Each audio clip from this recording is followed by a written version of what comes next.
ሰላም ጤና ይስጥልኝ ክቡራትና ክቡራን የቲክታክ ፎሎወሮቼ እንዴት ናችሁ? አስቀድሞ ከውርስ ሀብት ወላጆቹ አውራሾቹ በህይወት በነበሩበት ወቅት ስጦታ የተቀበለ አንድ ሰው አውራሾቹ ወይ ወላጆቹ ከዚህ ዓለም በሞት በሚለዩበት ወቅት ከሌሎች ወራሾች ጋር ድጋሚ ያንን በፊት በስጦታ የተቀበለው ንብረት እንዳለ ሆኖ ድጋሚ ደግሞ ከሟቾቹ ንብረት ወይም ከአውራሾቹ ንብረት ከሌሎች ሰዎች ጋር እኩል የመካፈል መብት አላቸው ወይ? ህጉ ምን ይላል የሚለው ነው። ይሄ ጥያቄ እንግዲህ የብዙ ሰዎች ጥያቄ ነው። ወላጆች በህይወት በነበሩበት ወቅት፣ አውራሾች በህይወት በነበሩበት ወቅት በተለያዩ ምክንያቶች ከንብረቶቻቸው መካከል የተወሰነውን ወይም አንዱን ለሚፈልጉት ልጃቸው ወይም ለወራሻቸው ሊሰጡ ይችላሉ። ታዲያ እነሱ ከዚህ ዓለም በሞት በሚለዩበት ወቅት ይህ ሰው በፊት የተቀበለው በህይወት በነበሩበት ወቅት በስጦታ የተቀበለው ንብረት እንዳለ ሆኖ አሁን ደግሞ ከቀሪ የውርስ ሀብቶች ከሌሎች ወራሾች ጋር እኩል ልካፈል በሚል ጥያቄ ያነሳል። እንግዲህ ሌሎች የእህት ወንድሞቹ ሊሆኑ ይችላሉ፣ ሌሎች ወራሾች ቅር ይሰኛሉ። ምክንያቱም አስቀድሞ ይህንን ያህል ንብረት በስጦታ ተቀበለ ከወላጆቻችን፣ አሁን ደግሞ የቀረውን ንብረት እንኳን ቢተውልን ምን አለበት? አሁንም ደግሞ በፊት የወሰደው ወላጆቻችን ወይም አውራሾቻችን በህይወት በነበሩበት ወቅት የወሰደው ንብረት ሳያንስ አሁን ደግሞ ድጋሚ እንደገና ይህንን ንብረት እንዴት ልካፈል ይላል በሚል ክርክር ይነሳል። ይህ ህጉ አቋም ምንድን ነው? ፍርድ ቤቶችስ ይህንን በተመለከተ ምን አሉ? በተለይ የፌዴራል ጠቅላይ ፍርድ ቤት ሰበር ሰሚ ችሎት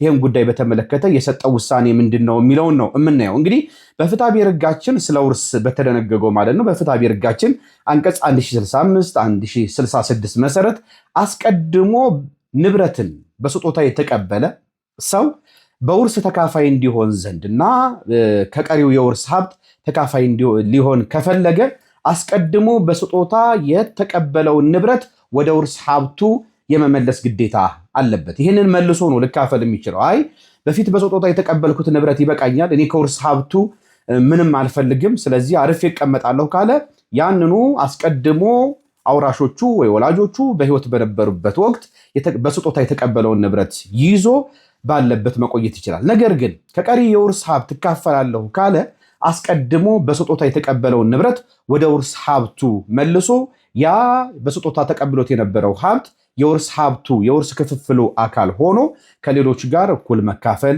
ይችላል። ያ ካልሆነ ግን አይችልም ማለት ነው። ስለዚህ እነዚህ እንዳይካፈል የሚሉ ሰዎች ይሄንን ክርክር ነው ብዙ ጊዜ የሚያነሱት። ክርክራቸውም ተቀባይነት አለው። አስቀድሞ በውርስ ሀብት የተቀበለው ንብረት አለ፣ እሱን ይመልስና አብረን አንድ ላይ ተደምሮ ከቀሪ ሀብቶች ጋር እኩል እንካፈል የሚል ጥያቄ ክርክር ያነሳሉ ብዙ ጊዜ።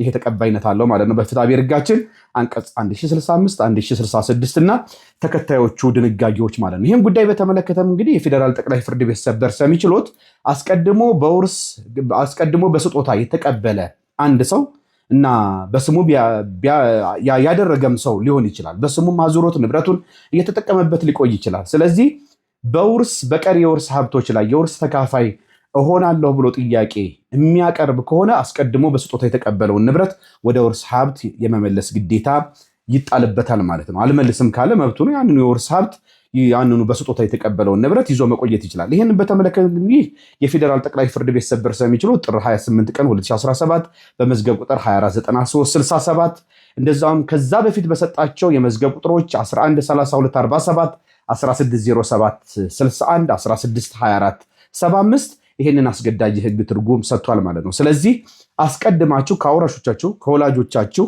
በስጦታ የተቀበላችሁት ንብረት ካለ ከቀሪ የውርስ ሀብት ላይ ተካፋይ ለመሆንና የውርሱ ተካፋይ አካል ለመሆን አስቀድማችሁ በስጦታ የተቀበላችሁትን ንብረት የመመለስ ግዴታ አለባችሁ። አይ ያኛው በቂ ነው የተቀበልኩት በቂ ነው ካላችሁ፣ በቂም ባይሆን ደግሞ ያንኑ ይዤ ቆያለሁ ካላችሁ ራሱን ይዛችሁ መቆየት ትችላላችሁ እንጂ በፊት አስቀድማችሁ የወሰዳችሁትንም የስጦታም ንብረት እንዳለ ይዛችሁ ደግሞ ከቀሪው ሀብት ላይ ደግሞ ከሌሎች ወራሾች ጋር እኩል መካፈል አትችሉም፣ ወይም ደግሞ የክፍፍሉ አካል እስከነጭራሹ መሆን አትችሉም። ይሄ የብዙ ሰዎች ጥያቄ ነው። በተለይ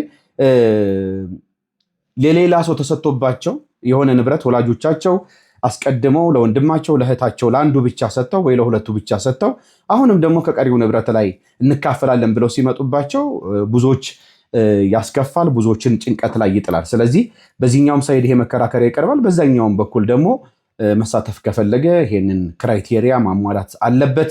ይሄንን ለእናንተ የብዙ ሰዎች ጥያቄ ስለሆነ ይሄንን ለእናንተ ላካፍላችሁ ብዬ ነው። መሰል ጠቃሚ የሆኑ በተግባር የሚያጋጥሟችሁን ችግሮች የሚዳስሱ የህግ ምክሮችና ትንታኔዎች እንዲደርሷችሁ ከፈለጋችሁ የጠበቃ ዩሱፍ የቲክታክ ቻናል ፎሎ ማድረግ እንደዚሁም ደግሞ ዩቲዩብ ቻናሌን ሰብስክራይብ ማድረግ አትርሱ።